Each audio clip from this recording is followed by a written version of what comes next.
اعوذ باللہ من الشیطان الرجیم، بسم اللہ الرحمن الرحیم۔ سورہ نساء،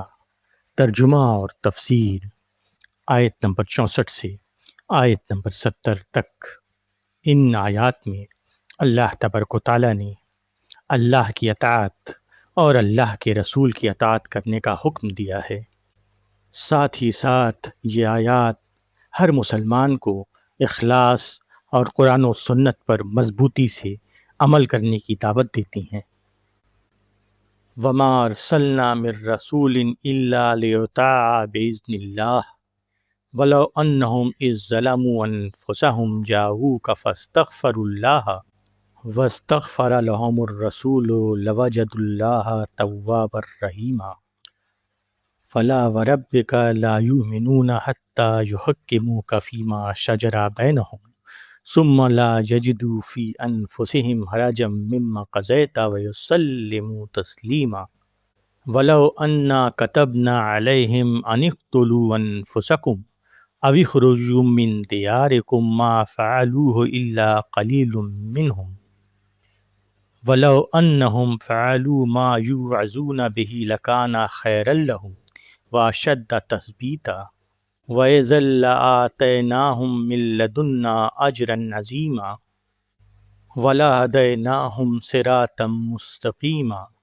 وَمَن يُطِعِ اللَّهَ وَالرَّسُولَ فَأُولَٰئِكَ مَعَ الَّذِينَ أَنْعَمَ اللَّهُ عَلَيْهِم مِّنَ النَّبِيِّينَ وَالصِّدِّيقِينَ وَالشُّهَدَاءِ وَالصَّالِحِينَ وَحَسُنَ أُولَٰئِكَ رَفِيقًا ذَٰلِكَ الْفَضْلُ مِنَ اللَّهِ وَكَفَىٰ بِاللَّهِ عَلِيمًا۔ سورہ نساء کے ان آیات کا ترجمہ ہے، اور ہم نے جو رسول بھیجا اسی لیے بھیجا کہ اللہ کے حکم سے اس کی اطاعت کی جائے، اور اگر وہ جبکہ انہوں نے اپنا برا کیا تھا وہ تمہارے پاس آتے اور اللہ سے معافی چاہتے اور رسول بھی ان کے لیے معافی چاہتا تو یقیناً وہ اللہ کو بخشنے والا رحم کرنے والا پاتے۔ پس تیرے رب کی قسم وہ کبھی ایمان والے نہیں ہو سکتے جب تک کہ وہ اپنے باہمی جھگڑے میں تم کو فیصلہ کرنے والا نہ مان لیں۔ پھر جو فیصلہ تم کرو اس پر وہ اپنے دلوں میں کوئی تنگی نہ پائیں اور اس کو خوشی سے قبول کر لیں۔ اور اگر ہم ان کو حکم دیتے کہ اپنے آپ کو ہلاک کرو یا اپنے گھروں سے نکلو تو ان میں سے تھوڑے ہی اس پر عمل کرتے، اور یہ لوگ وہ کرتے جس کی انہیں نصیحت کی جاتی ہے تو ان کے لیے یہ بات بہتر اور ایمان پر ثابت رکھنے والی ہوتی،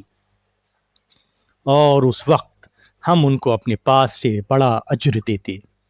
اور ان کو سیدھا راستہ دکھاتے۔ اور جو اللہ اور رسول کی اطاعت کرے گا وہ ان لوگوں کے ساتھ ہوگا جن پر اللہ نے انعام کیا، یعنی پیغمبر اور صدیق اور شہید اور صالح۔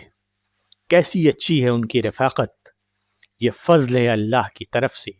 اور اللہ کا علم کافی ہے۔ سورہ نساء کے ان آیات کی تفسیر ہے، رسول اس لیے نہیں آتا کہ لوگ بس اس کے عقیدت مند ہو جائیں اور اس کی بارگاہ میں الفاظ کے گلدستے پیش کرتے رہیں۔ رسول اللہ اس لیے آتا ہے کہ آدمی اس سے اپنی زندگی کا طریقہ معلوم کرے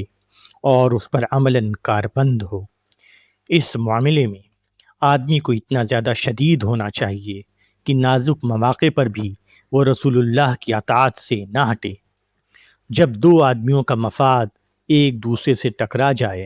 اور دو آدمیوں کے درمیان ایک دوسرے کے خلاف تلخی ابھر آئے، اس وقت بھی آدمی کو اپنے نفس کو دبانا ہے اور پکے ارادے کے ساتھ اپنے کو رسول والے طریقے کا پابند بنانا ہے۔ نزاع کے موقع پر جو شخص رسول کی رہنمائی کو قبول کرے وہی رسول کو ماننے والا ہے،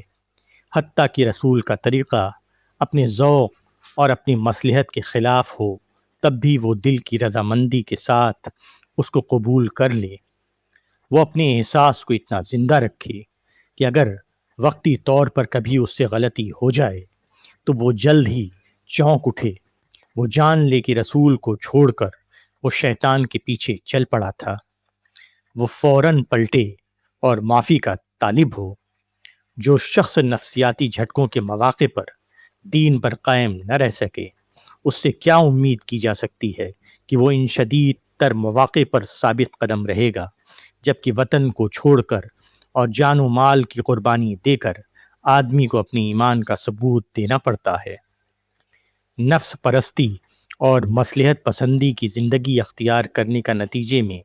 آدمی جو سب سے بڑی چیز کھوتا ہے وہ صراط مستقیم ہے،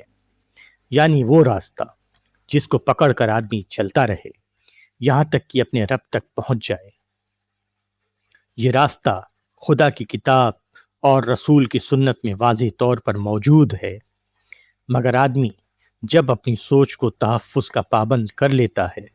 تو وضاحت کے باوجود وہ صراط مستقیم کو دیکھ نہیں پاتا۔ وہ دین کا مطالعہ اپنی خواہشوں اور مصلحتوں کے زیر اثر کرتا ہے، نہ کہ دین کی بے آمیز صورت میں۔ اس کے ذہن میں اپنے حسب حال دین کا ایک خود ساختہ تصور قائم ہو جاتا ہے۔ وہ ایمان کا مدعی ہو کر بھی ایمان سے محروم رہتا ہے۔ ایسے لوگ اس جنت کے مستحق کیسے ہو سکتے ہیں جہاں وہ لوگ بسائے جائیں گے جنہوں نے ہر قسم کی مصلحتوں سے اوپر اٹھ کر دین کو اختیار کیا تھا؟ وہ لوگ جو خدا کے عہد کو پورا کرنے والے ہیں، جو حق کی گواہی آخری حد تک دینے والے ہیں، اور جن کی زندگیاں حد درجہ پاکیزہ ہیں۔